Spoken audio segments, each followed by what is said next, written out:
인류의 타락은 유혹으로부터 시작이 되었습니다. 유혹이 있는 곳에는 언제나 죄가 있습니다. 유혹은 유혹자로부터 오는 것이죠.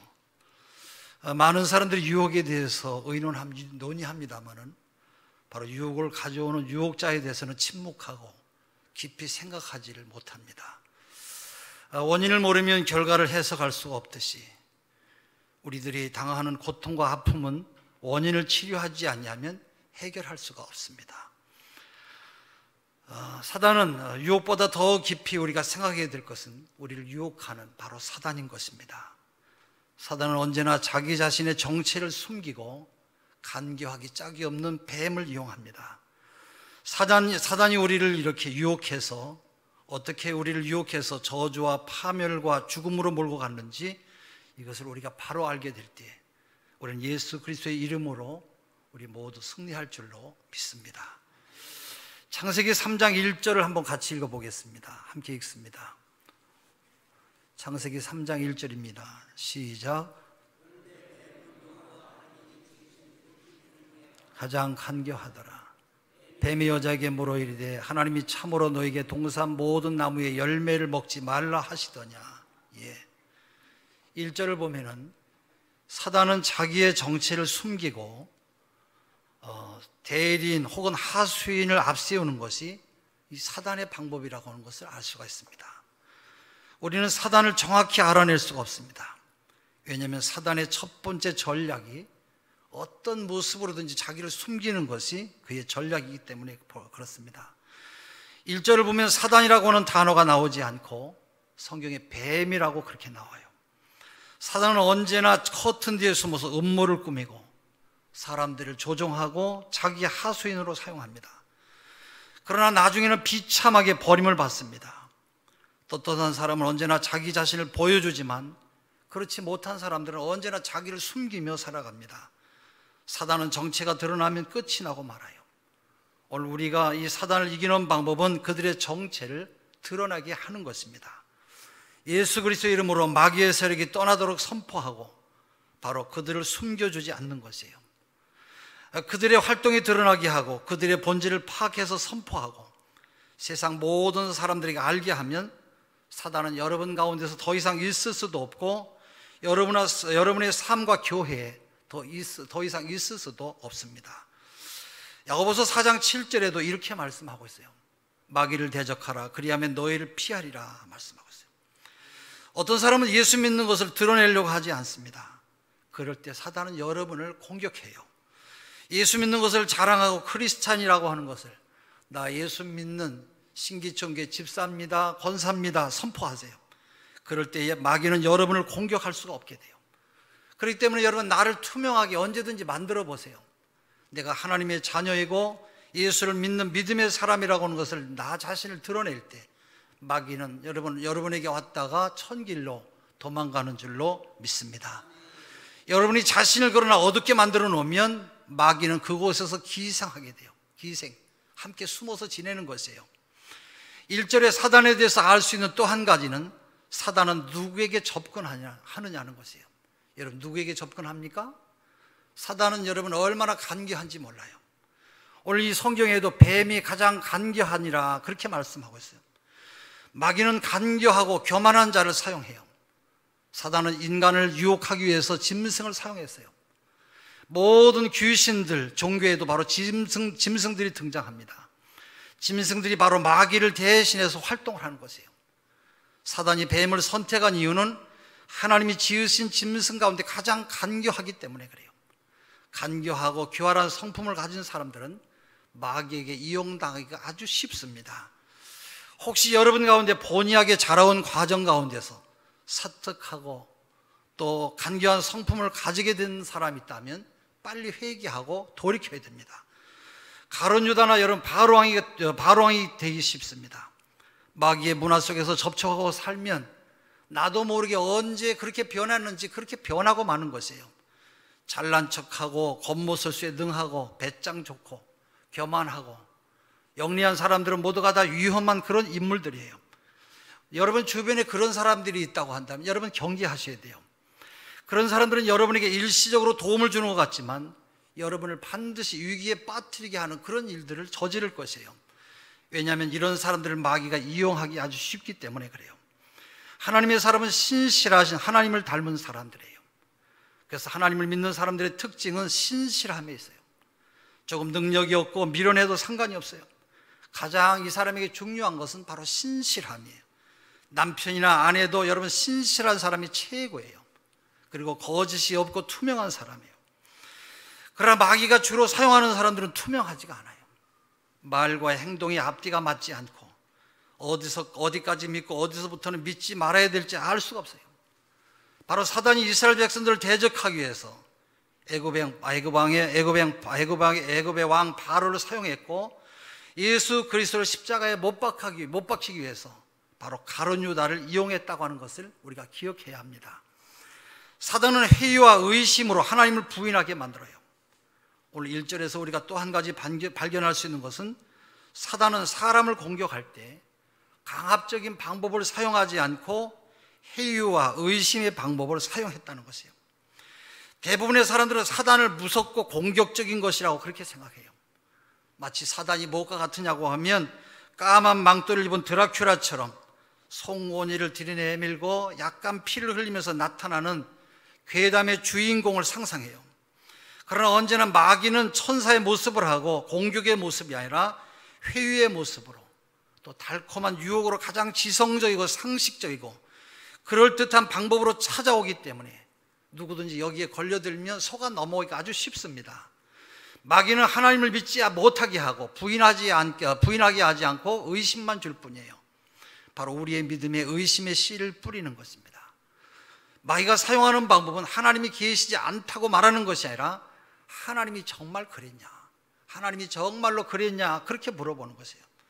여러분, 사단의 방법을 조심하세요. 가장 큰 유혹은 부드럽고 신앙적이고 하나님의 이름으로 와요.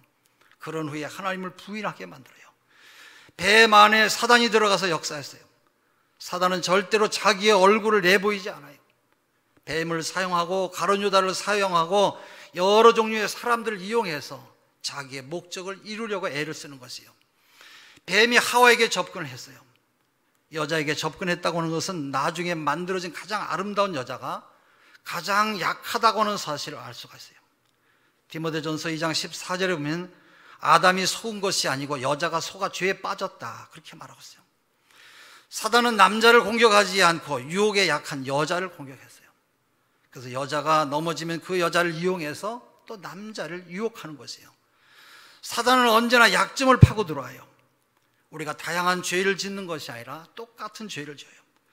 어떤 사람은 여자에 약하고 어떤 사람은 니나노, 이 술에 약해요. 어떤 사람은 성공과 명예에 약하고 어떤 사람은 돈과 물질에 약한 사람이 있어요. 또 어떤 사람은 성격이 괴팍해서 아주 화를 잘 내요. 여러분, 그걸 조심하고 거기에서 회복이 일어나야 돼요. 그리야 하면 마귀는 떠나갈 줄로 믿습니다. 마귀는 여러분의 약점을 노려요. 사단의 성격을 가진 사람은 상대방의 약점을 공격하는 사람이에요. 남의 약점을 이용하려고 하지 마세요. 마귀는 약한 부분을 공격하는 아주 괴팍한 그런 여러분 그런 유의 사단이에요. 그리고 일단 공격해서 무너지면 천사의 가면을 벗고 이리의 모습을 드러내요. 그 다음에 사람을 파괴하기 시작해요. 이것이 바로 사단의 방법이에요. 사단의 공격 도구가 되는 언어가 있어요. 뱀이 여자에게 접근하는 방법은 물어 가로되라고 하는 그런 말씀이에요. 여러분, 이 말을 여러분 주목하세요. 짐승은 여러분 말을 할 수가 없어요. 그런데 여기 보면 짐승이 지금 말을 하고 있어요. 사단이 우리를 공격하는 도구는 우리가 사용하는 바로 언어인 것이에요. 여러분의 언어 생활이 얼마나 중요한가 하는 것을 오늘 본문을 통해서 알 수가 있어요. 성경을 보면 짐승이 말을 한 경우가 한 2번 정도 나와요. 먼저 여자를 유혹할 때 뱀이 인간의 언어를 사용했어요. 또 민수기 22장에 보면 발람이라고 하는 선지자가 있었는데 그에게 나귀가 말한 적이 있어요. 짐승이 말한다고 하는 것은 특별한 것이 있다는 것이에요. 사랑하는 우리 성도 여러분, 마귀가 여러분을 공격하는 것이 언어라고 하는 이 말이라고 하는 것을 여러분 기억하시기를 바랍니다.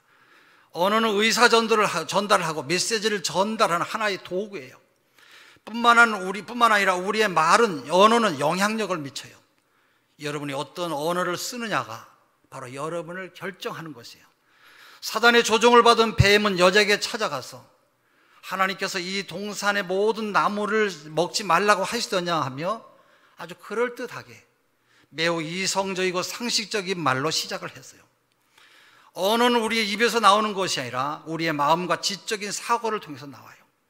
그렇기 때문에 해야 될 말, 하지 말아야 될 말, 참아야 될 말 등등을 생각한 다음에 우리가 말해야 돼요. 어렸을 때부터 아버지가 술 먹고 어머니를 때리는 엉망진창인 집에서 자라는 아이 같다고 생각해 보세요. 보는 것은 매일같이 그 부모가 욕을 하고 친구들이 매일 쌍소리를 하는 것뿐이에요. 그러면 그 사람은 그 언어로 훈련이 되었어요. 10년, 20년을 그 속에서 살다 보면 그런 성격이 되고 말아요.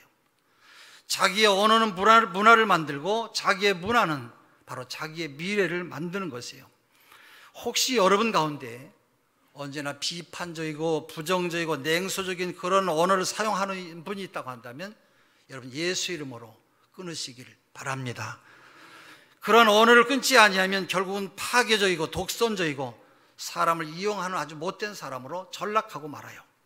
왜냐하면 그것이 바로 여러분의 미래를 불행하게 만들기 때문에 그래요. 언어라고 하는 것은 단순한 의사 전달뿐만 아니라 우리의 인격과 문화를 만들고 영향력을 미치기 때문에 그래요. 나는 그렇게 말하고 싶지 않았는데 자기도 모르게 이런 말이 튀어나온다고 하면 그건 여러분이 하는 것이 아니라 여러분의 언어를 누군가가 지배하고 있는 것이에요. 내가 나쁜 말을 할 때 그 말이 상대방에게 가기 전에 내 입에서 먼저 나오고 그 입이 나오기 전에 가슴에서 나와요. 가슴에서 나오기 전에 머리에서 나와요. 그래서 욕을 하려면 혈압이 올라가고 가슴이 두근거리고 신경이 긴장이 돼요. 그게 바로 여러분을 죽이는 것이에요. 상대방을 죽이기 전에 여러분이 먼저 죽어요. 그것이 우리가 사용하는 언어인 것이에요. 그러나 만일 축복의 말과 용서의 말을 하고 사랑의 말을 하고 부드러운 말을 사용해 보세요. 그리하면 그 말이 입에서 나가기 전에 여러분의 마음이 따뜻해질 것이에요. 바로 생각을 축복으로 바꿔주실 것이에요. 할렐루야. 말은 다른 사람에게 복을 주기 전에 먼저 여러분을 축복할 것이에요. 이것이 우리가 사용하는 언어입니다. 언어는 하루아침에 이루어지는 것이 아니에요. 여러분의 자녀가 사용하는 말들은 다 가정에서 사용하는 여러분의 책임이에요. 여러분의 자녀가 반항하고 비판적인 것은 모두가 가정에서 부모님에게 아니면 형제들에게서 배운 것들이에요. 여러분의 언어를 바꾸세요. 절대로 여러분 다른 사람을 비판하지 마세요. 언어로 유의하거나 장난치지 마세요. 또 남을 속이지 마세요. 예수님의 말씀을 항상 기억하세요. 바로 여러분이 언어의 말씀이 가득 차게 하고 여러분의 생각에도 하나님이 가득한 여러분 되시기를 바랍니다. 그리고 여러분이 어떤 위기와 환경에 있을지라도 두려워하지 않고 어떤 원수를 만날지라도 나는 그 사람을 미워하지 않고 사랑하게 될 것이에요. 그것이 바로 여러분을 축복하는 것이에요. 여러분의 말이, 여러분의 언어가 여러분의 미래요, 여러분의 축복인 것입니다. 하나님의 말씀을 의심케 하는 것에 바로 목적이 있어요. 뱀이 하와에게 한 말은 하와를 죽이는 말이었어요. 마귀의 말을 듣고 하와는 선악과를 성큼 따먹고 말았어요. 야고보서에서 너의 혀를 조심하라. 이 혀를 통해 찬송을 할 수도 있고 저주를 할 수도 있다. 너희 혀를 잘 사용해라. 그렇게 말하고 있어요. 축복은 여러분의 혀 속에 있어요. 이 혀 안에 있어요. 오늘 우리가 유혹을 받을 때 건강이나 물질이나 쾌락이나 명예 때문이라고 생각해요. 그러나 마귀의 관심은 물질도 쾌락도 명예도 아니에요. 마귀의 관심은 오직 하나님의 말씀이에요. 여러분이 하나님의 말씀대로 살면 마귀는 여러분을 통해서 패배할 것이고, 여러분이 하나님의 말씀 가운데 살지 못하면 마귀는 우리를 통해서 승리의 길로 살아갈 것이에요. 사단은 그렇기 때문에 하나님의 말씀을 듣지 못하게 하고 말씀대로 살지 못하도록 유혹하며 의심하게 만들어요. 그래서 마귀의 최대의 공격은 설교를 듣지 못하게 하는 것이에요. 설교를 듣지 못하게 하는 것은 아주 간단해요. 그것은 목사를 미워하고 성경을 가르치는 사람을 싫어하게 하고 목사의 말을 이 말 저 말로 많이 섞어서 하나님의 말씀을 따라가지 못하도록 만드는 것이에요. 이것이 마귀의 작전이에요. 지금도 목사의 말을 따라서 예배드리고 찬양하고 하나님 말씀 들으면 기분 나쁜 사람들이 있어요. 이것은 마귀의 지배를 아주 많이 받고 그 마귀 속에서 함께 살아가는 그런 사람들이에요. 그래서 여러분, 이런 사람들은 마귀의 최대 공격은 설교를 듣지 못하게 하고, 이 설교를 듣지 못하게 하는 방법은 너무 간단해요. 그것은 목사를 미워하고 성경을 가르치는 사람을 싫어하는 것이에요. 그러면 아무리 좋은 설교라도 내게 들리질 않아요. 그렇기 때문에 마귀의 관심은 돈도 아니고 물질도 아니에요. 성공도 아니고 여러분으로 하여금 하나님 말씀에 접촉하지 못하게 하는 것이에요. 우리가 읽었습니다만 1절에서 가장 중요한 단어는 이렇게 말씀하고 있어요. 참으로 그렇게 말하고 있어요. 내가 1절을 읽습니다. 그런데 뱀은 여호와 하나님이 지으신 들짐승 중에 가장 간교하니라. 뱀이 여자에게 물어 이르되 하나님이 참으로 너에게 동산나무의 모든 나무의 열매를 먹지 말라 하시더냐. 그 중간에 참으로 그렇게 말하고 있어요. 이 참으로라고 하는 단어, 여러분, 의심은 의심을 낳게 하고 믿음을 낳지 못하게 해요. 믿음이 믿음을 낳습니다. 여러분, 계속 믿으시기를 바랍니다. 의심하기 시작하면 자살하게 되고 교회를 떠나게 되고 믿음을 잃어버려요. 만약에 사단이 찾아와서 하와에게 찾아와서 하나님이 계시지 않다든지 하나님이 한 말이 모두가 다 거짓말이라고 한다면 하와는 당장 도망치고 말았을 것이에요. 근데 사단은 뭐라고 그랬습니까? 하나님이 정말로 이 동산의 과일을 다 먹지 말라고 했냐? 그렇게 물어보고 있어요. 다 먹지 말라고 했느냐라고 하는 말에는 바로 하와는 속은 것이에요.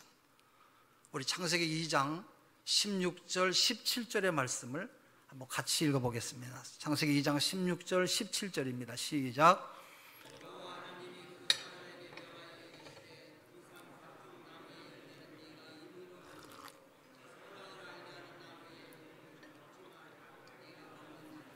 하시니라. 예, 내가 먹는 날에는 정령 죽으리라 하시니라.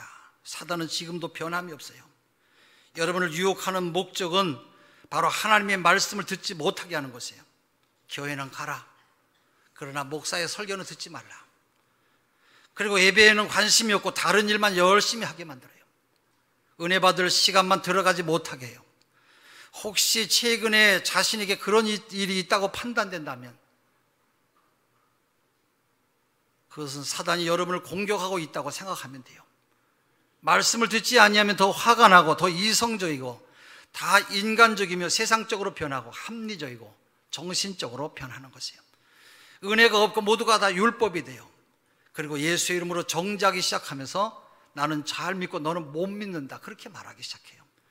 왜냐하면 헌금 생활도 하고 봉사도 하고 교회 생활도 잘 합니다만 은혜는 받지 못하게 하기 때문이에요. 그러면 내 삶이 비참해지고 불쌍해지는 것이에요. 교회에 나오면서도 뭔가 마음이 찜찜하고 불편해요. 그러므로 사단을 이기는 비결은 오직 한 가지, 하나님의 말씀을 잘 듣고 그 말씀에 따라 순종하는 것이에요. 할렐루야. 여러분이 성경을 읽기 시작하고 또 하나님의 말씀을 통해 큐티를 하고 새벽 기도에 나오기 시작할 때 여러분 주변에 맴돌던 사단은 모두가 다 떠나갈 줄로 믿습니다. 새벽 기도에 나오세요. 이것이 하나님 앞에 우리가 복을 받는 축복의 비밀이에요. 생명의 기도줄을 잡으세요. 말씀을 공부하시고 하나님의 말씀을 또한 가르치세요.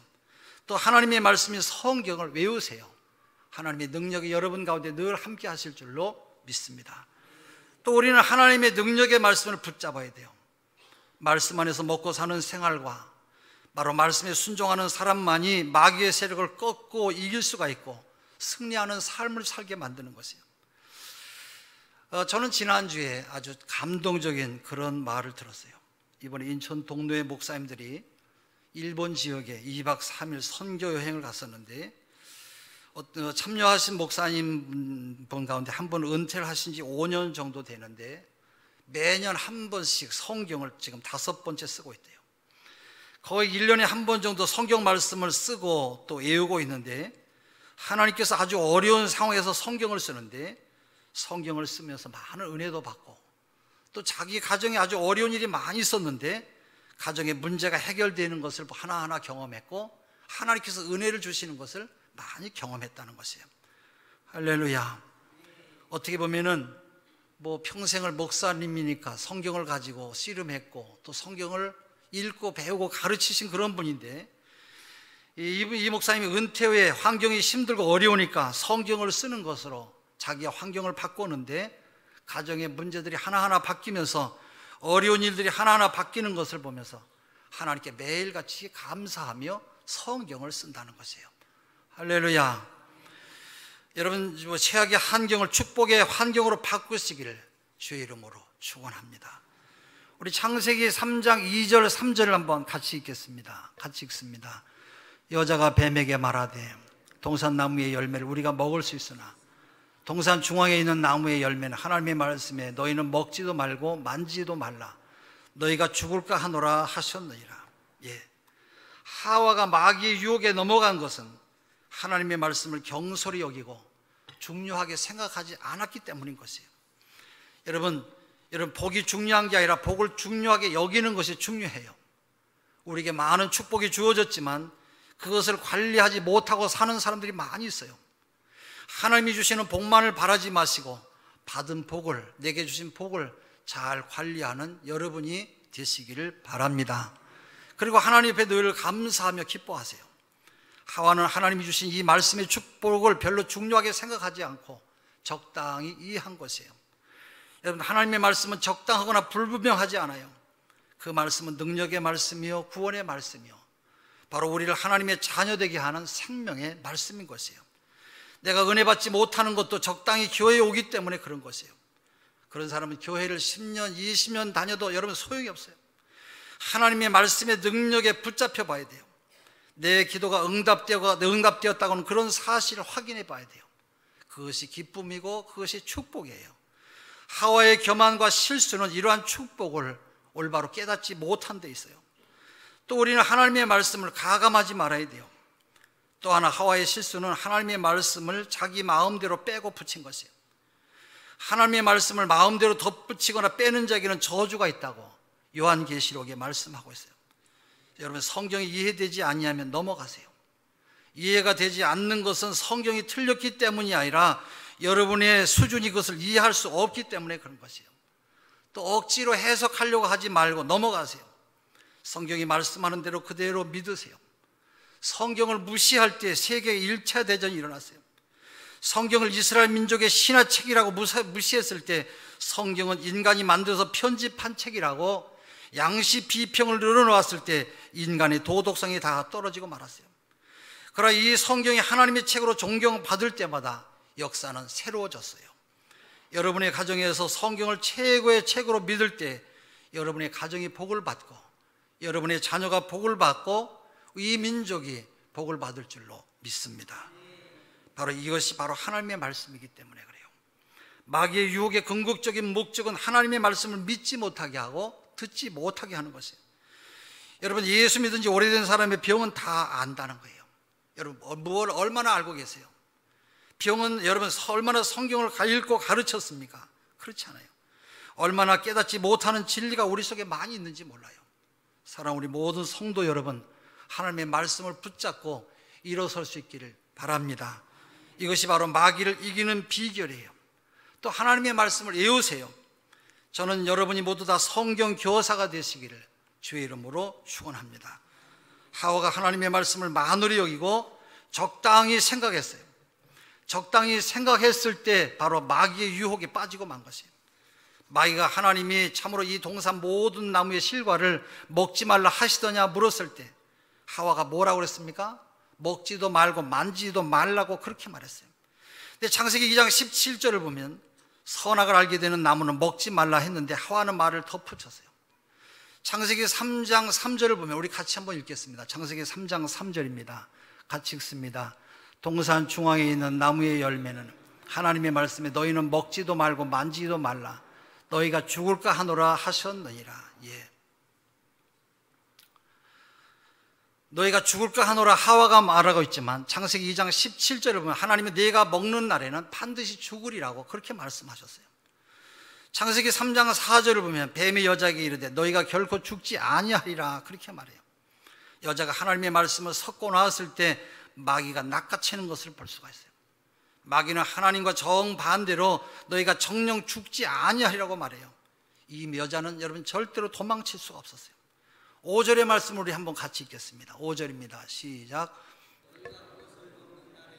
너희 눈이 밝아져 하나님과 같이 되어 선악을 알 줄 하나님이 아심이라. 예. 여자가 선악과를 따먹게 된 이유는 5절에서 마귀가 주는 잘못된 비전 때문에 따먹은 것이에요.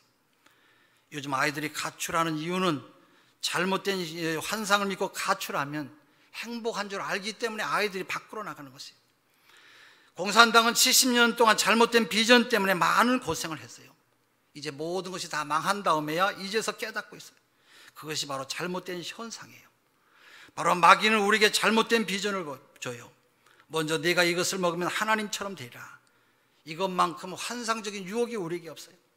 두 번째는 네가 이것을 먹으면 선악을 분별할 능력이 생길 것이다. 그렇게 말해요. 잘못된 비전 때문에 엄청난 실수를 저지르는 것이에요. 그러나 여러분 안심하세요.